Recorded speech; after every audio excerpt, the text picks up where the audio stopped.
శ్రీ భమ్మెర పోతన విరచిత శ్రీమద్భాగవతం ప్రథమ స్కందం నైమిషారణ్య వర్ణన శౌనకాది మునుల ప్రశ్నలు. పరమ పవిత్రమైన భాగవతాన్ని కోరిన కోరికలు తీర్చే కల్పవృక్షంతో అద్భుతంగా పోల్చారు పోతనామాచి.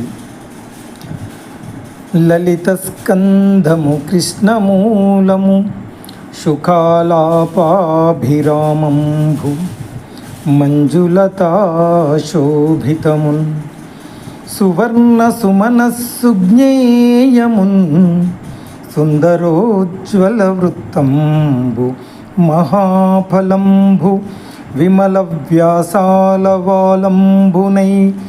వెలయున్ భాగవతాఖ్య కల్పతరు ఉర్విన్ సద్విజశ్రేయమై.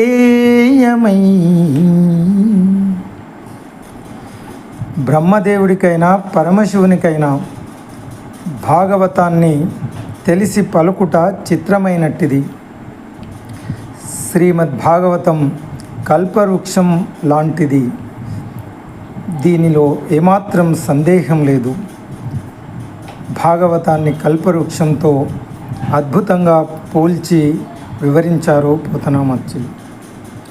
కల్పవృక్షం కొమ్మలతో మనోజ్ఞమైంది.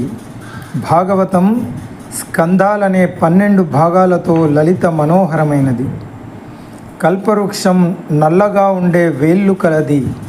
భాగవతానికి మూలం ఆ నల్లనివాడు నీల మేఘశ్యాముడైన శ్రీకృష్ణుడు.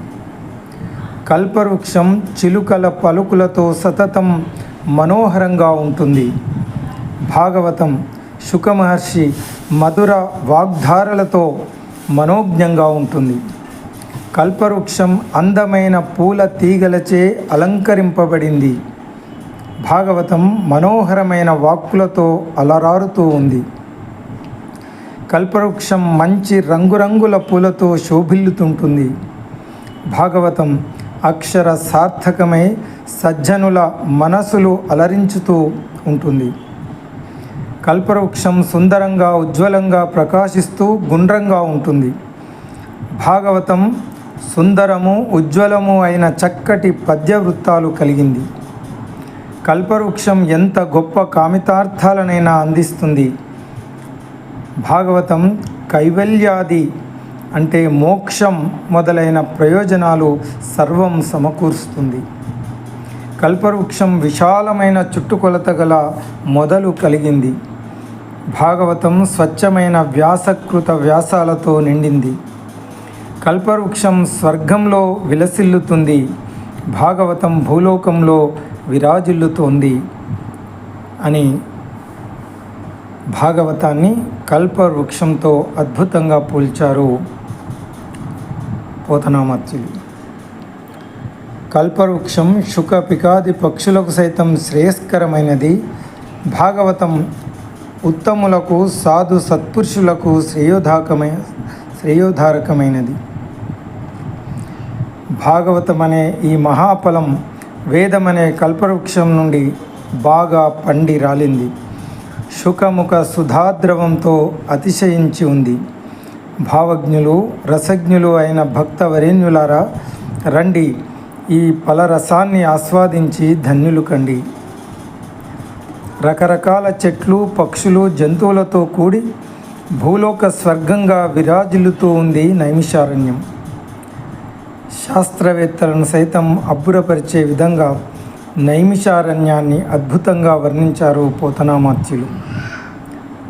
ఎన్ని రకాల మొక్కలు చెట్లు వృక్షాలు పక్షులు జంతువులు సరోవరాలు ప్రకృతి సౌందర్యాన్నంతా అద్భుతంగా నైమిషారణ్య వర్ణనలో చేస్తారు పోతనామాచ్యులు. శ్రీ మహావిష్ణువు యొక్క దివ్యక్షేత్రమైన నైమిషారణ్యంలో శౌనకాది గొప్ప ఋషులు శ్రీ మహావిష్ణువును చేరుట కోసం 1000 సంవత్సరాల పాటు చేసే సత్రయాగం చేస్తున్నారు. ఆ యాగం చేసే కాలంలో ఒకనాడు శౌనకాది మహర్షులు సూత మహర్షిని చూసి ఇలా అన్నారు: పుణ్యంబై మునివల్లభగణ్యంబై కుసుమఫల నికాయోత్థిత సాద్గుణ్యం వై నైమిషాఖ్యారణ్యంబు నుతింపదగున్ అరణ్యంబులలో. పుష్పాలు ఫలాలతో నిండిన నైమిషారణ్యం అరణ్యాలలోకెల్లా గొప్పదై అలరారుతూ ఉంటుంది. ఈ పుణ్య ప్రదేశం తాపసోత్తములచే శ్రేష్టమైనది కీర్తింపబడుతూ ఉంటుంది. ఆ శౌనకాది మునీంద్రులు వినయశీలుడు విజ్ఞాన విశేష జ్ఞాన సంపన్నుడైన సూతుణ్ణి చూసి ఈ విధంగా అన్నారు. అలసులు మందబుద్ధియుతుల్ అల్పతరాయువుల్ ఉగ్రరోగ సంకలితులు మందభాగ్యులు సుకర్ములు ఎవ్వియుంచేయజాలరు ఈ కలియుగమందు మానవులు. కావున ఎయ్యది సర్వసౌఖ్యమై అలవడు ఏమిటంబుడము ఆత్మకు శాంతి మునీంద్ర చెప్పవే. సూతమునీంద్ర, ఈ కలియుగంలోని మానవులందరూ సోమరిపోతులు, మందబుద్ధులు, మందభాగ్యులు, అల్పాయుష్కులు, రకరకాల భయంకర వ్యాధులతో పీడింపబడుతున్నవారు. వారు సత్కార్యాలు చేయడానికి అసమర్థులు. అందువల్ల వారి ఆత్మలకు ఏది శాంతిని ప్రసాదిస్తుందో అట్టి మార్గాన్ని అనుగ్రహించు మహాత్మా అని అడిగారు. సూత మహాత్మా శ్రీకృష్ణుని కథలు ఆసక్తితో ఆలకించే రసజ్ఞుల హృదయాలకు పదే పదే మధురాతి మధురాలై ఆనందాన్ని కలిగిస్తాయి. వాటిని ఆలకించాలని మాకు ఎంతో కుతూహలంగా ఉంది. ఎన్ని విన్నా మాకు తనివి తీరడం లేదు అంటారు.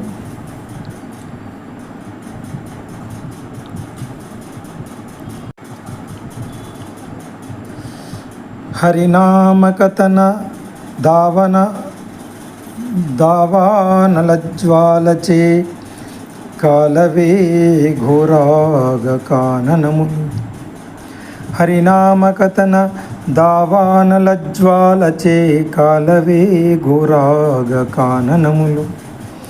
వైకుంఠ దర్శన వాయు సంఘంబుచే తొలగవే భవదుఃఖతోయదములు. కమలనాభధ్యాన కంఠీరవంభుచే కూలవే సంతాపకుంజరములు. నారాయణ స్మరణ ప్రభాకర దీప్తి తీరవే షడ్వర్గతిమిరతతులు. నలిన నయన భక్తి నావచేగాక సంసార జలదీ దాటి చనగరాదు. వేయునేల మాకు విష్ణు ప్రభావంబు తెలుపుమయ్య సూత దీన దీ సమేత.